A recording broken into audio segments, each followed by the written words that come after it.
जाती है कि अब तो हम बहुत बड़े भक्त हैं, भगवान हमारे वश में हो गए हैं। वही बात यहाँ भी हुई। इन गोपियों के मन में एक बात आ गई कि अब तो श्याम सुंदर हमारे वश में हैं। जहाँ के लाला बैठ जाओ तो वहीं बैठ जाएं, जहाँ को लाला उठ जाओ तो वहाँ खड़े हो जाएं, कहीं गाय दो तो गा दें, कहो नाच दो तो नाच दें। इसका मतलब यह हुआ कि भगवान हमारे वश में हो गए। जहाँ इन गोपियों के मन में ऐसा भाव आया, भगवान जान गए। तासां तद सौभगमदं वीक्षमानं च केशवः प्रशमाय प्रसादाय तत्रैवान्तरधीयत। उन माननीयों के मान को मर्दन करने के लिए उस मदन मोहन ने महाराज प्रशमाय प्रसादाय, उनके जीवन में प्रसाद देने के लिए, प्रसादस्तु प्रसन्नता, उनको प्रसन्न करने के लिए तत्रैवान्तरधीयत, तत्रैव अर्थात उनके हृदय कमल में ही तिरोहित हो गए, छिप गए। जैसे ही भगवान अंतर्धान हुए, अब तो नारायण जैसे किसी मणिधर सर्प की मणि गिर जाती है, किसी कृपण व्यक्ति का धन चला जाता है, उसके मन में जैसी छटपटाहट होती है, बेचैनी होती है। अब तो इन गोपियां दुखी हो गई, रुदन करने लगी, चारों तरफ दिशाओं में देख देख करके हे गोविंद, हे माधव, हे गोपाल, आप हमें छोड़ के कहाँ गए। जब कहीं कुछ पता नहीं लगा, अरे बहन चलो इन लता पताओं से, वृक्षों से पूछो। तो गोपियां पूछने लगी। दृष्टो वह कश्चिदश्वत्थ लक्षण्यग्रूधनो मनः नन्दसूनोर्गतो हित्वा प्रेमहासावलोकनैः।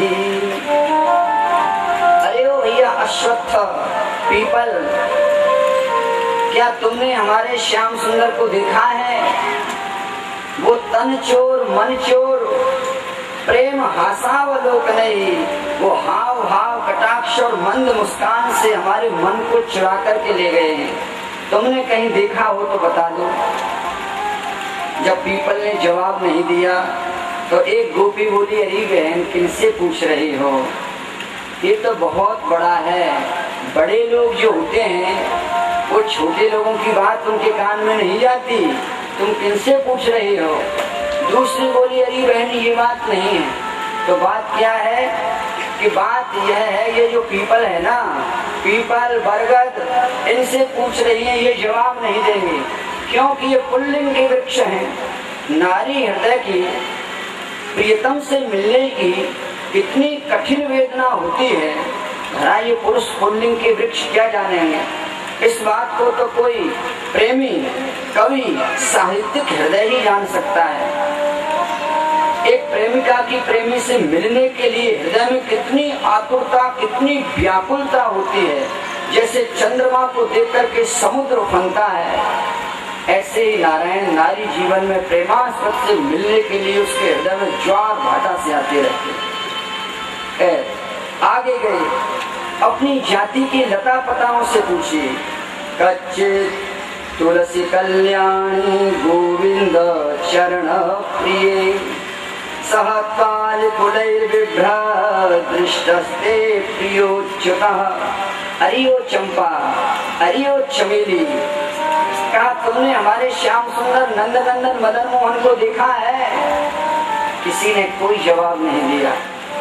ओहो, इस सुंदर सी लता को तो देखो, बड़ी रोमांचित हो रही, हर्षित हो रही है, जैसे प्रेमी का स्पर्श पाते ही रोमांच हो जाता है शरीर में। इस प्रकार से तो मुझे ऐसा प्रतीत हो रहा है कि हमारे श्याम सुंदर अभी अभी यहाँ से ही गुजरे हैं, मानो उसका स्पर्श किया है। जब जवाब नहीं मिला तो गोपी बोली, तुलसी जी से पूछो। कच्चित तुलसी कल्याणी गोविंद चरण प्रिय। हे तुलसी, तुमसे तो हमारे श्याम सुंदर बहुत स्नेह करते हैं, तुमको तो अवश्य पता होगा हमारे श्याम सुंदर, हमारे मदन मोहन कहाँ चले गए हैं, कृपा करके बताओ। जब महाराज लता पताओं ने भी नहीं बताया तो गोपी कहने लगी, अरे बहन हम किससे पूछ रहे हैं। स्त्रियों में तो इतनी जलन, इतनी ईर्ष्या होती है, भला ये कभी बता दें, ऐसा हो ही नहीं सकता है। चलो आगे चल करके पूछते हैं। नाना प्रकार के लता पताओं से, वृक्षों से पूछती हैं। इसका भाव यह है, जिस हृदय में सच्चे प्रेम का प्राकट्य होता है वहाँ जड़ और चैतन्य का भान समाप्त हो जाता नारायण। ये प्रेम की परिभाषा है। कालिदास जी ने कहा, धूम ज्योति सलिल मरुतां सन्निपातः मेघः। यक्ष विरह विदग्ध हृदय से अपनी प्रेयसी, अपनी प्रियतमा के पास में काली काली उमड़ती हुई जो घटाओं को देखता है, उसको बलात् हठात नवोढ़ा अपनी पत्नी की याद आ जाती है।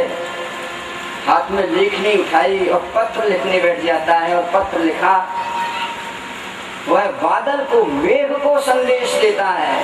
धूम ज्योति सलिल मरुतां सन्निपात मेघ।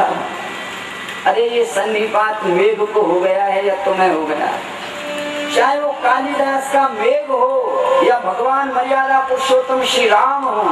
पूछत चले लता तरु पाती, वो लता पताओं से, वृक्षों से पूछ रहे हैं, हे खग मृग, हे मधुकर श्रेणी, तुम देखी सीता मृग नैनी। हे खग, हे पक्षियों, हे लता पताओ, क्या तुमने हमारी सीता को कहीं देखा है? ये मर्यादा पुरुषोत्तम भगवान श्री राम पूछ रहे हैं। जिस हृदय में प्रेम का प्राकट्य होता है महाराज, जड़ और चैतन्य का भान समाप्त हो जाता है। प्रेमी की आंखों से केवल प्रेमास्पद दिखाई देता है, दूसरा नहीं दिखाई देता। संयोगे भवति स एकः। चैतन्य महापुरुष लिखते हैं चैतन्य अष्टक में, संयोग में तो केवल प्रेमी ही रहता है, प्रेमास्पद ही रहता है, इसलिए संयोग का महत्व नहीं है, महत्व विरह का है। संयोगे भवति स एकः। अरे संयोग में तो वह एक ही होता है, विरहे तन्मयम् जगत। जब विरह होता है उस विरह में तो विरही की जहाँ जहाँ दृष्टिपात होता है महाराज, वहाँ वहाँ प्रेमास्पद ही दिखाई देता है। जित देखो तित श्याममयी है, जित देखो तित श्याम, जित देखो तित श्याममयी है, जित देखो तित श्याम। सब रंगन में श्याम भयो है, सब रंगन में श्याम भयो है, श्याम गगन घन घना छई है, जित देखो तित श्याममयी है, जित देखो तित श्याम। श्रुति को अक्षर श्याम भयो है, श्रुति को अक्षर श्याम भयो है।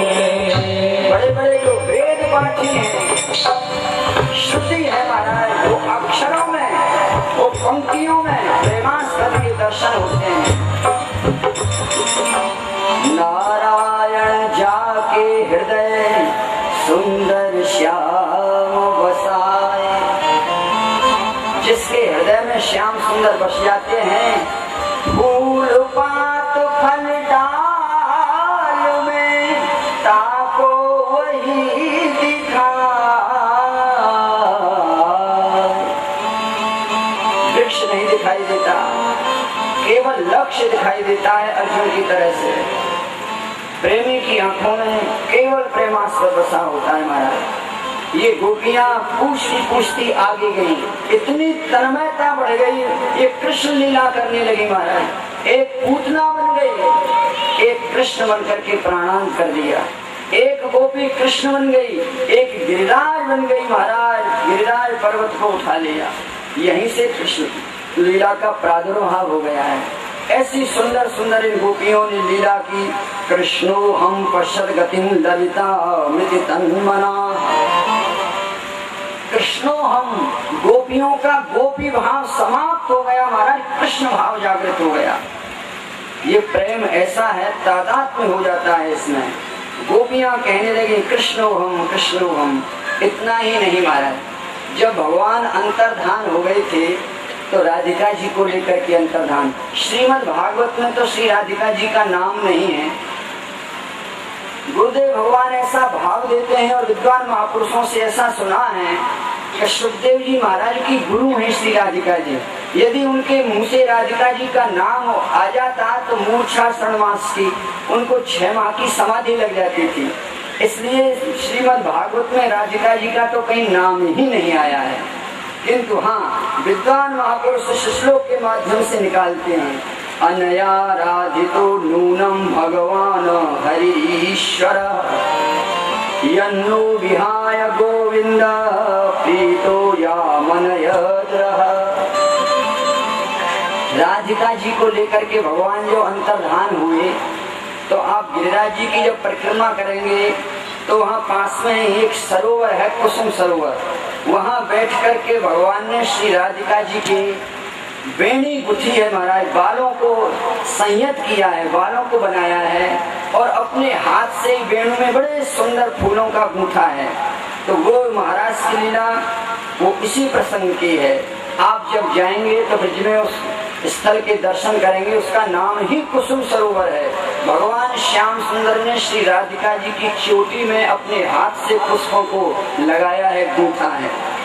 जब सुंदर चोटी बनाई, चोटी बना करके मंद मुस्कान से देखा तो राधिका जी के मन में भी यह भाव आ गया कि देखो सबको छोड़ करके श्याम सुंदर मुझको लेकर के आए हैं, तो मानो मैं सबसे ज्यादा अच्छे हूँ। ततो गत्वा वनोद्देशः वृद्धा केशवमब्रवीत्। राधिका जी के मन में एक बात आई। भगवान ने कहा चलो श्री राधे आगे चलो। बोले ना ना, न पारये हम चलितुम नयमाम यत्र ते मनः। हे गोविंद, अब मुझसे नहीं चला जाता, मैं थक गई हूँ। तो क्या करें? नयमाम यत्र ते मनः, जहाँ आपका मन है आप हमें वहाँ ले चले। भगवान बोले ठीक है, तो क्या करें, आओ आप हमारे स्कंध पे आ जाओ। श्याम सुंदर नारायण झुके, इतना प्यारा दृश्य है। ये वहाँ गोवर्धन के और वहाँ पास में जमुना होता है। ये महाराज लीला चंद्र सरोवर की है। तो भगवान श्री राधिका जी ने एक हाथ से बरगद की डाली पकड़ रखी है और एक हाथ, एक पांव अपना उठाया है भगवान के स्कंध पे चढ़ने के लिए, और भगवान झुके हैं। एव मुक्तः प्रियामाह स्कंध आरुह्यतामिति। हे राधे, आप थक गई हैं, आप हमारे स्कंध पे, कंधा पर बैठ जाइए। ततश्चान्तर्धे कृष्ण सावधूराप्यताप्यता।